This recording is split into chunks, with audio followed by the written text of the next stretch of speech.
नमस्कार, आप live cities देख रहे हैं। मैं हूं जय शुक्ला। देखिए, बिहार में अनुसूचित जाति, जनजाति, पिछड़ा और अति पिछड़ा का आरक्षण का दायरा जो है अब 50% से बढ़ाकर 65% कर दिया गया है और ईडब्ल्यूएस के 10% को अगर मिला लेते हैं तो टोटल बिहार में आरक्षण का दायरा 75% बढ़ाया जा चुका है। विधानसभा में यह बिल पास भी हो गया सर्वसम्मति से। विधानसभा में किस प्रकार इस बिल को पास कराया गया ये सभी आपने देखा, और इसके बाद किस प्रकार नीतीश कुमार हो, चाहे तेजस्वी यादव हो या फिर सत्ता पक्ष के अन्य नेता हो, तमाम तरह की प्रतिक्रियाएं सामने आई। लेकिन राजद सुप्रीमो लालू प्रसाद यादव, आप भी जानना चाह रहे होंगे कि इस आरक्षण बिल के पास होने के बाद क्या कुछ कह रहे हैं। लालू प्रसाद यादव ने इस पर अपनी प्रतिक्रिया दे दी है और उन्होंने सोशल मीडिया हैंडल पर क्या कुछ लिखा है वो हम आपको दिखाने जा रहे हैं। लालू यादव लिखते हैं, आरक्षण बिल पास होने के बाद किस प्रकार बधाई दे रहे हैं वो जरा देखिए।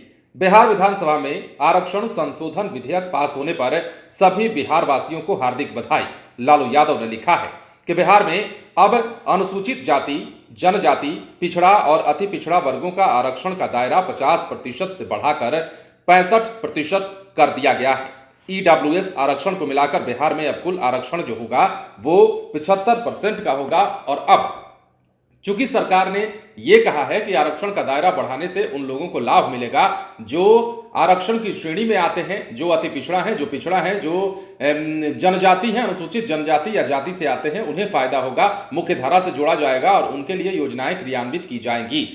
कई सारे सवाल हैं और इसमें सवालों को सबसे पहले तो यह देखना है कि जिस प्रकार आरक्षण का दायरा बिहार में बढ़ा है उसी प्रकार से अब सरकार को वैकेंसीज से लेकर के नौकरी में हर चीज तक दायरा बढ़ाना होगा। और ये थोड़ा सा मुश्किल बिहार में इसलिए लगता है क्योंकि आने वाले समय में सीटों की संख्या को अगर हम देखें, बहाली की संख्या को देखें, बहाली की रफ्तार को देखें तो थोड़ा सा दिक्कत नजर आता है। लेकिन फिलहाल खुशी की बात यह है कि बिहार में आरक्षण का दायरा, जिसकी मांग लगातार चली आ रही थी, आपको पता है कि जाति रिपोर्ट जब सरकार ने पेश की, कास्ट सर्वे की रिपोर्ट जब बिहार सरकार ने सबके सामने रखा और बताया कि बिहार में किस जाति का आंकड़ा क्या है, किस जाति की संख्या कितनी है, उसके साथ ही जब संख्या का पता चला तो लोगों के बीच ये मांग उठने लगी, सियासतदान भी इस मांग को उठाने लगे कि बिहार में अब आरक्षण का दायरा बढ़ना चाहिए, क्योंकि जिसकी जितनी संख्या होगी उसकी उतनी भागीदारी के हिसाब से यह काम होना बहुत जरूरी है। अब आखिरकार नीतीश कुमार ने बिहार विधानसभा के शीतकालीन सत्र में पिछले ही दिनों सबके सामने कह भी दिया कि हम आरक्षण का दायरा बढ़ा रहे हैं और अगले ही दिन उसे बिहार विधानसभा में पास भी कराया गया, सर्वसम्मति से पास हुआ। किस प्रकार ये सब तमाम काम हुआ,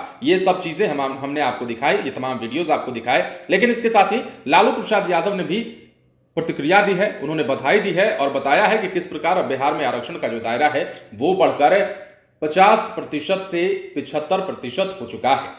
बहरहाल अब देखना है कि इस पर सियासत कितनी होती है, देखना है कि इस पर सवाल कितने खड़े होते हैं और यह भी देखना है कि आरक्षण का दायरा बढ़ाए जाने के बाद बिहार में अब काम कैसे होते हैं, चाहे वो नौकरी को लेकर बात करें या फिर रोजगार को लेकर बात करें या फिर बहाली को लेकर बात करें, विभागों में सीटों की संख्या की बात करें। इन तमाम चीजों को लेकर क्या कुछ सवाल उठते हैं, क्या कुछ प्रतिक्रियाएं आती हैं और किस प्रकार बिहार की सियासत एक बार फिर से इसे लेकर गर्माती है, इंतजार का विषय। बने रहे लाइव सिटीज के साथ। यदि अब तक आपने हमारे चैनल को सब्सक्राइब नहीं किया है तो सब्सक्राइब कर लीजिए ताकि हम आपको खबरों से अपडेट रख सकें। धन्यवाद।